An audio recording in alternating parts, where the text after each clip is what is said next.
Não sou melhor do que meus pais. Fala, meus queridos, saudação de paz. Tudo bem com vocês? Eu espero que sim. Eu estou bem, graças ao Eterno. No capítulo 19 de 1 Reis, nós lemos um texto que eu chamo de A Depressão de Elias. Após ter vencido os profetas de Baal no emblemático episódio do capítulo 18, no Monte Carmelo, Elias é ameaçado por Jezabel e isso o abala emocionalmente. Primeiro é preciso a gente entender o motivo do abalo emocional. Elias havia acabado de, como eu disse, ter uma grande vitória da parte de Deus diante do povo. A vitória de Elias sobre os falsos profetas no Monte Carmelo, quando o fogo desceu do céu. Imagino eu que a expectativa do profeta Elias era de que, após um episódio tão emblemático como esse, o povo se arrependeria. Afinal de contas, Deus mostrou diante de todo Israel que ele é o verdadeiro Deus. Porém, a mensagem que ele recebe é uma ameaça. E ele estava, a partir de agora, correndo um risco de vida. O que leva Elias a esse quadro depressivo é o fato dele pensar que o seu ministério não tinha valido a pena. De que ele lutou, se esforçou, anunciou todas as palavras, todos os oráculos de Deus que ele recebeu. E isso não adiantou em nada. Porque mesmo diante de um quadro tão explícito da manifestação de Deus diante do povo, o povo não quis se arrepender. E Jezabel prometeu a cabeça do próprio Elias. Ele olhou para todo esse quadro e disse: não valeu a pena. De nada adiantou eu ter me esforçado. O meu ministério não teve relevância nenhuma. E aqui eu paro um pouco na nossa análise do texto para dizer o seguinte: todos nós vamos passar por um momento como esse. Todos nós que temos um chamado, que temos uma vocação da parte de Deus, vamos passar por momentos como esse, onde nós vamos achar que o nosso ministério não tem relevância nenhuma. Principalmente é o ministério com o qual eu sou mais familiarizado, da área da pregação e do ensino.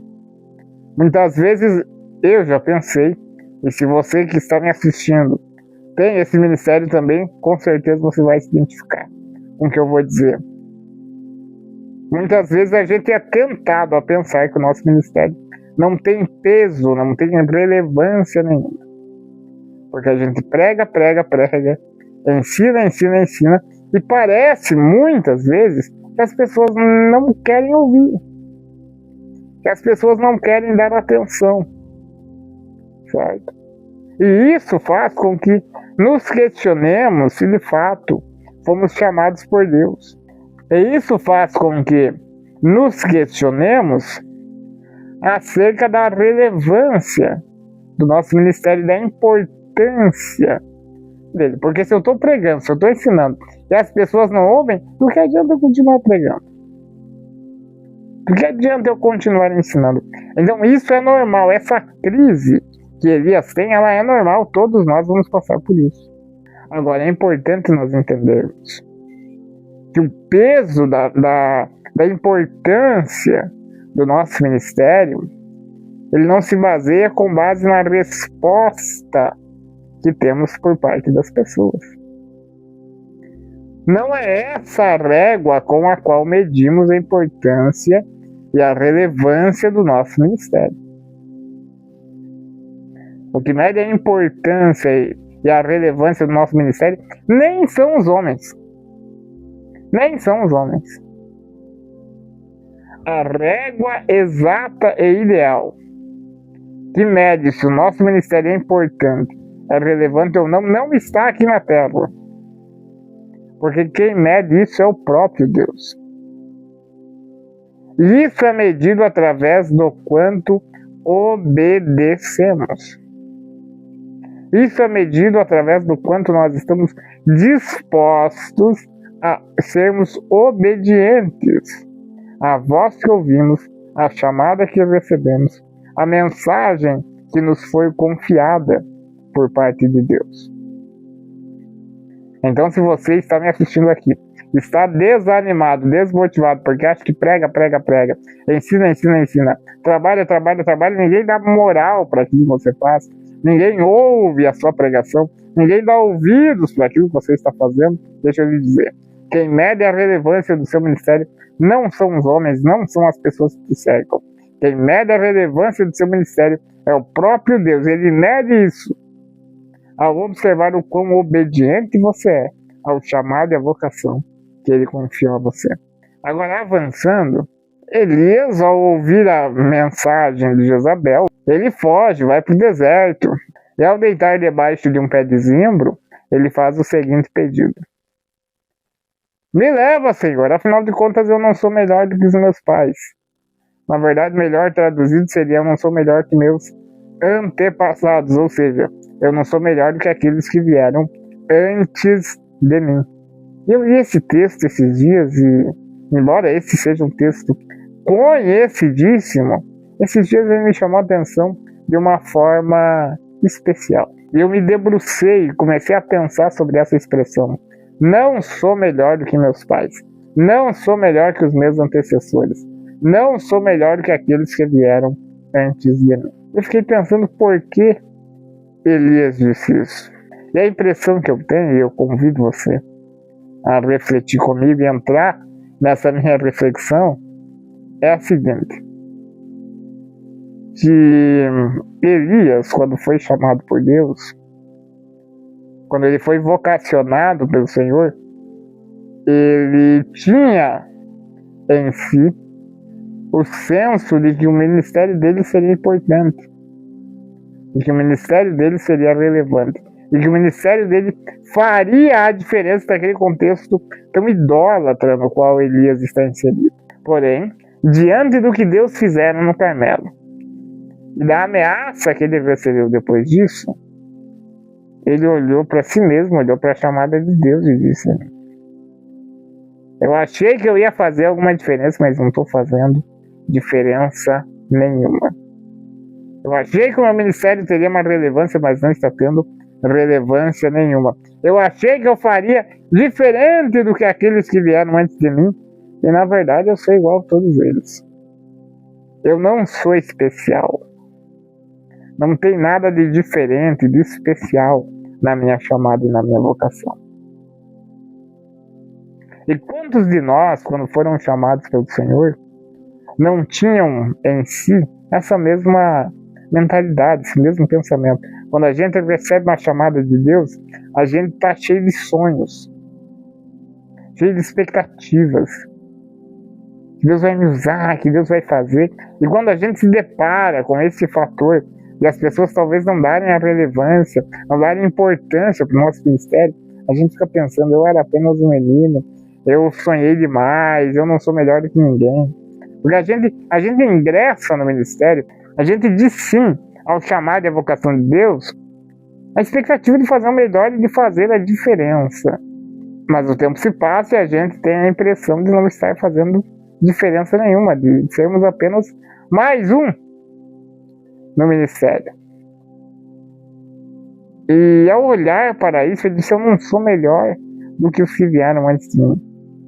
A gente ingressa no ministério achando que seria especial, seria diferente, seria que Deus nos usaria de uma forma diferente. Jeremias, ele tem essa impressão porque ele diz assim: o Senhor me iludiu, eu prego e ninguém dá atenção para o que eu prego. Eu anuncio os oráculos do Senhor e ninguém ouve. O Senhor me iludiu e iludido fiquei, é isso que Jeremias diz.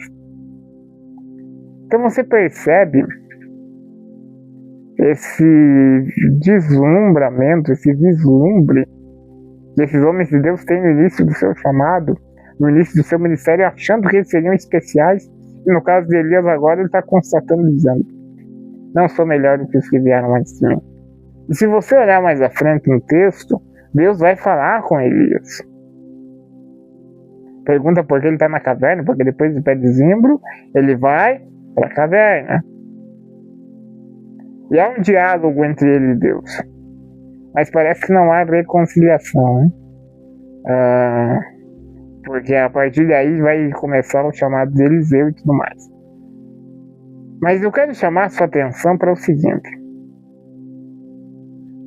Quantos de nós, quem sabe, estamos frustrados com o ministério, com a chamada de Deus? A semelhança de Jeremias, o Senhor me iludiu e iludido eu fiquei, porque eu achei que o meu ministério faria diferença e não está fazendo. E essa expressão, não sou melhor do que meus pais, ela cabe muito no contexto atual, porque eu não sei vocês, mas eu percebo um conflito de gerações. Onde existe uma geração que veio antes de nós, que ela olha para nós e diz assim, essa geração de hoje em dia, porque esses jovens de hoje em dia, e porque esses adolescentes, porque eu não sei o que tem, porque no meu tempo era bom, porque no meu tempo, então tem esse conflito por essa parte. E tem uma tensão também por parte da minha geração e da geração dos mais novos aí, dos adolescentes, que eles também estão olhando para as gerações que vieram antes deles e estão dizendo, esses velhos não sabem de nada, não sei o quê. Então há um conflito de gerações. E talvez nós, mais jovens, olhemos para a geração mais antiga e achemos que somos melhores. Afinal de contas, nós temos mais ferramentas para cumprir o ídolo de Deus. Porém, é preciso entender que nós só estamos onde estamos porque alguém veio antes de nós. Talvez nós ingressamos no ministério achando que faríamos diferente deles, e ao constatar a realidade do ministério, estamos fazendo a mesma afirmação de Elias: não sou melhor que meus pais, não sou melhor do que os que vieram antes de mim. E aí o Senhor vem através desse vídeo para dizer o seguinte: você não é mesmo. Você não é melhor que os que vieram antes de você. E nem eles são melhores que você. Porque cada geração tem algo especial da parte de Deus para contribuir com a obra de Deus, com aquilo que o Senhor está construindo.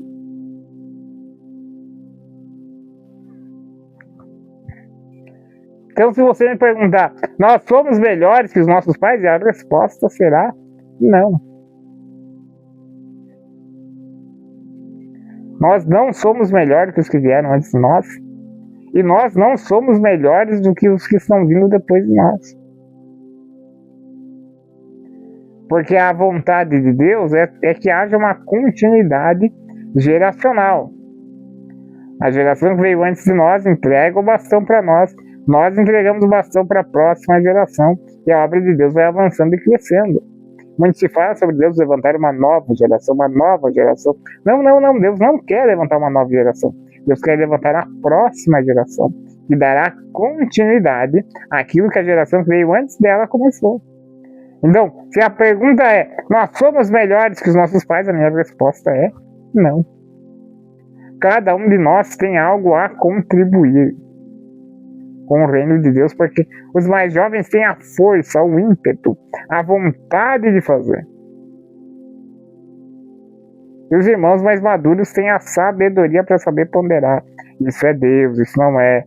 Vai nisso que Deus falou contigo. Outras horas, não, pera lá, isso não é Deus falando, você tem que discernir. Consegue entender como uma geração consegue contribuir com a outra? E aí quando você ouve da minha parte que você não é melhor que aqueles que vieram antes de você, porque como eu disse, a gente entra no ministério, a gente diz sim a chamada do Senhor, diz, agora eu vou fazer diferente, agora eu vou poder fazer do meu jeito, eu vou fazer melhor que o fulano, que o ciclano, que o beltrano. E a gente constata que a realidade não é tão simples assim. E aí quando você ouve de mim, não, você de fato, você não é melhor que seus pais. De fato, você não é melhor do que a geração que veio antes de você. Talvez isso gere um desconforto. Meu Deus, eu não sou melhor, eu não sou especial, eu não vou fazer a diferença. Porém, essa é uma parte da mensagem de Deus para você.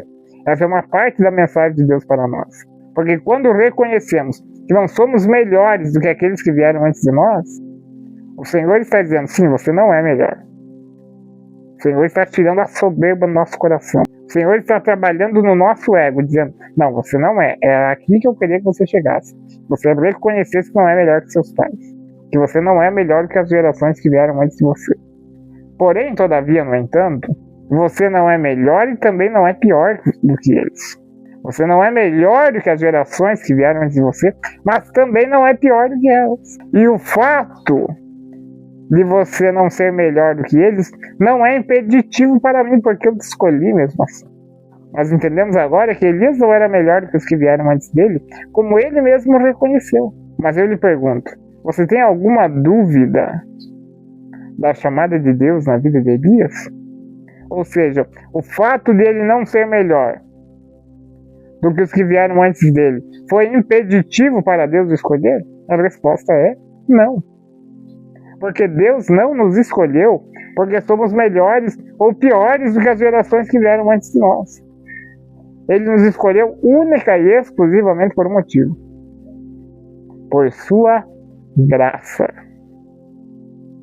Não é sobre quem somos e sobre o que temos, o quão especiais somos, o quão diferentes somos, o quão melhores somos dos que vieram antes de nós. Não é sobre isso.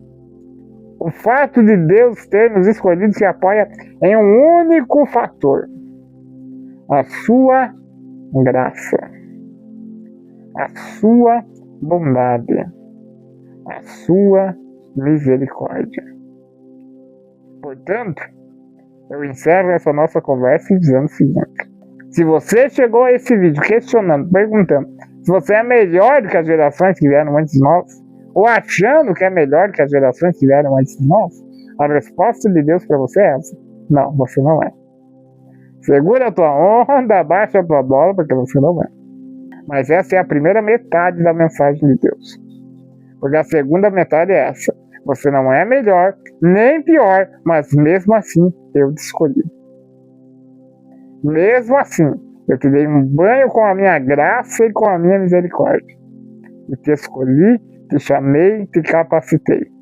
Porque a sua chamada e a sua vocação, a minha chamada e a minha vocação, nunca serão sobre o quão capazes somos. Afinal de contas, como eu disse em outros vídeos aqui, não é sobre o quão preparados estamos, porque nós nunca estaremos preparados à altura da chamada e da vocação de Deus. Porque a chamada e a vocação de Deus é algo sobrenatural, que transcende as nossas capacidades. Mas o Senhor nos escolheu por sua graça. E porque Ele viu em nós um talento que foi Ele mesmo que colocou em nós. E aí, se Ele nos escolheu por causa de um talento específico que Ele mesmo colocou em nós, eu lhe pergunto, se isso não é graça, me diga o que é. Então deixa eu lhe dizer algo. Entenda quem você é no Senhor. Pare de se preocupar com esse conflito de gerações. Pare de querer ser melhor ou achar que é pior do que os que vieram antes de você. Porque sendo melhor ou pior, isso não importa. O fato é que Deus te escolheu. O fato é que Deus me escolheu. E a régua, como eu disse, da relevância e da importância do meu ministério não está na mão dos homens. Está na mão do próprio Deus. E o aferidor de medida que ele vai usar para medir a importância e a relevância do meu ministério é o quão obediente eu fui, o quanto eu fui fiel à chamada e à vocação que ele me deu. Portanto, em nome de Jesus, tire de sobre seus ombros essas pressões e seja livre para viver e se mover dentro da vocação e da chamada que Deus confiou a você. Você não é melhor do que os que vieram antes de você. E nem eles são melhores do que você. Porque tanto os que vieram antes de nós, quanto aqueles que vêm depois de nós, com seu jeito diferente, com sua abordagem diferente, cada um dentro daquilo que Deus confiou a si. Mas todos nós temos um fator em comum. O Senhor nos escolheu por sua graça. E apropriados dessa verdade, nós devemos nos levantar para cumprir a missão que Deus nos deu. Que o Senhor nos ajude a entender que não somos os melhores, que não somos os mais hábeis, que não somos os mais inteligentes e também não somos os piores. Também não somos os menos hábeis e menos inteligentes. O que nos capacita a viver o propósito e a missão de Deus é o fato de que Ele nos escolheu por sua graça. Tá bom, queridos? Essa foi a nossa conversa de hoje. Eu espero de verdade que ela tenha te abençoado e te edificado de alguma forma. Obrigado a você que chegou até aqui. Até o próximo vídeo. Tamo junto sempre, pelo Rei e pelo Reino.